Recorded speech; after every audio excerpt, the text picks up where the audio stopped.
You ever finish a solo and think, that sounded fine, but it didn't really sound like the song? I used to feel that way constantly, like I was just layering notes on top of chords instead of actually playing, within them. But once I made this small shift, seeing triads as more than just these rhythm shapes, everything clicked. My solos started sounding connected and melodic like they belonged to the song. Here's something I see all the time. Players learn the cage scale shapes and the chord shapes separately, but they never quite connect the two. So when they solo, it still feels like you're just guessing, Let me show you what happens when you stay inside a single cage shape and use the chord shapes as your anchor points.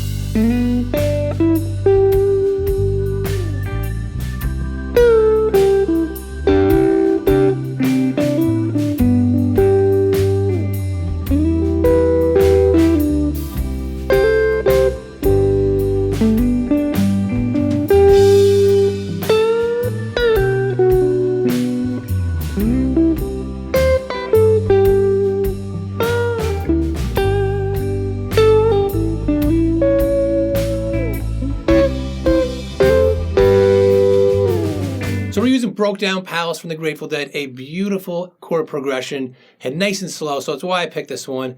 And originally it's an F, the acoustic studio version, but the live versions, they would play it in G. So, what we are looking at up here, I'm playing it right up here like this, and we have, our G and our G shape. So if we take our G chord, right, and then we imagine playing it like this, right? It's hard to play the whole thing. I mean, you go up here like that. I never play the whole thing. It's all about pieces, as we'll see more and more as we get through it. So forget that top one for now. You just do these right here, right? So that's our first chord. That's our G. That's the root. Everything's revolving around that. And for our scale, we've got this, our G major scale.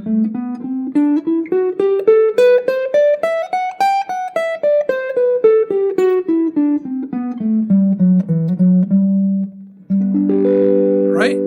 And then we have C. So we can play C like this, maybe just the middle four. So just like our C down here, it's our C shape. You just imagine playing that, imagine barring here, and you're up there. So you've got,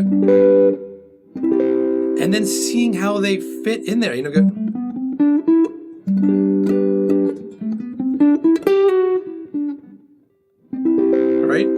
So you want to get familiar with these shapes and of the chords and of the scales and be able to shift them back and forth. I'm not going to go through the whole progression, it's a long one here, but just to look at the other chords, we've got G, C, and then E minor, which is an easy one because you just do it in the E minor shape right there, like that, right? And then we have B minor, you get it like this, but this is a good one. Especially when we break it up. It's a little bit hard right now to play it like that. But when we break it up, you'll see it's a lot easier. And then we have A, which we would just play in a regular A shape. You imagine playing here, go up here, or you can bar it.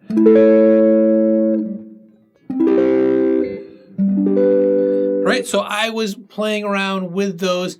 And when you connect the scale to the chord underneath that you're playing, it instantly feels more kind of grounded. It's like the first step to making your solos sound like the actual song. If you start to see how these chords can unlock the neck, you'll love my free cage cheat sheet. It shows you how chords and shapes and scales and soloing can all fit together across the fretboard. So just check it out down below. Even if you know where your chord shapes are, it can still be hard to make your solos sound melodic. That's because there's usually too many notes, too many options to choose from, So let me show you how to simplify things.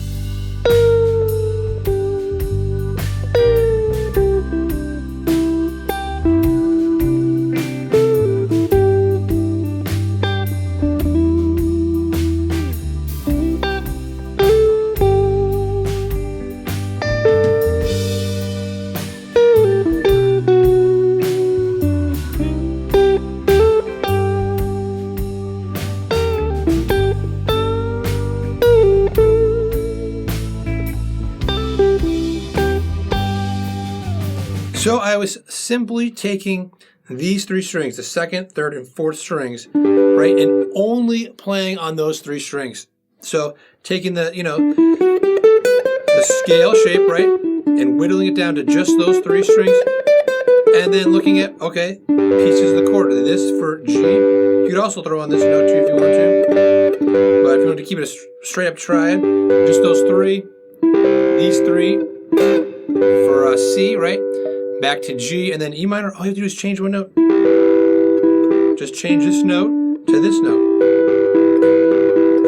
And then for C, all you have to do is add on this one note here. So a lot of these, back to G, a lot of these, it's just simply changing one note, especially when you whittle it down to triads. You're not looking at these bigger chord shapes, and you're just changing these one note, and it makes it a lot easier to kind of sound like you're following the chord progression. So then the second half, you've got G again, and then B minor. All you have to do, you could go up here, but that's a big change. All you have to do is change this note right here, G to F sharp.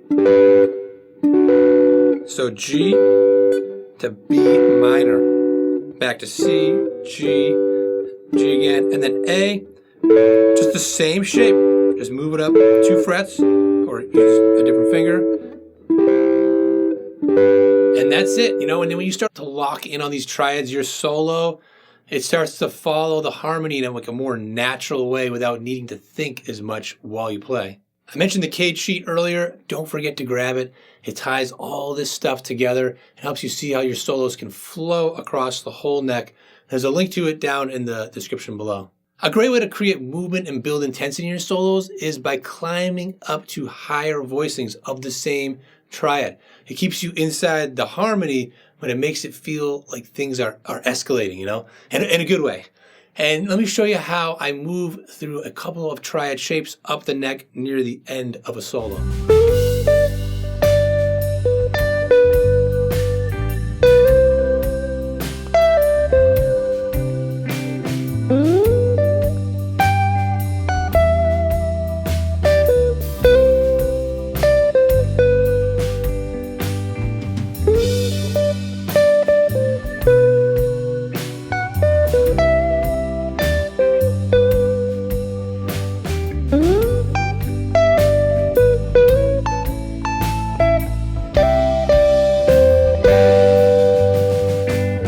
So I'm just taking these shapes right here, and then I'm just moving them up to here, to the next strings. So we've got our G here, and you've got our scale. You don't even need the whole thing, just like those 3 strings, maybe add, 1 or 2 notes over here. We've got our G, our C, right?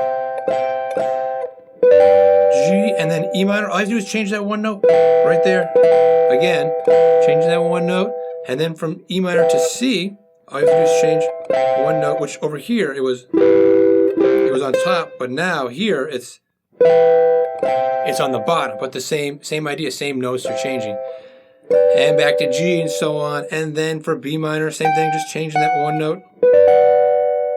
And then we've got A, same idea. Right there, so it's like you don't have to be learning this stuff new. It's nothing new every time. Like once you start to get this in one position, you can move it around and see these patterns. It's the same kind of thing. Like you take that G, to get the A, you just move it up 2 frets. So if you're playing G here, you just move it up, 2 frets.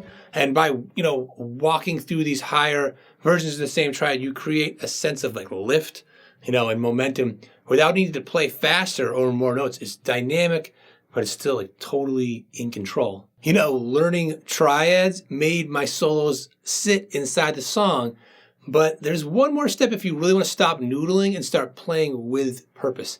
So if you're ready for something that looks at the big picture and ties it all together, check out this video here. It'll help make everything you play feel more intentional and connected.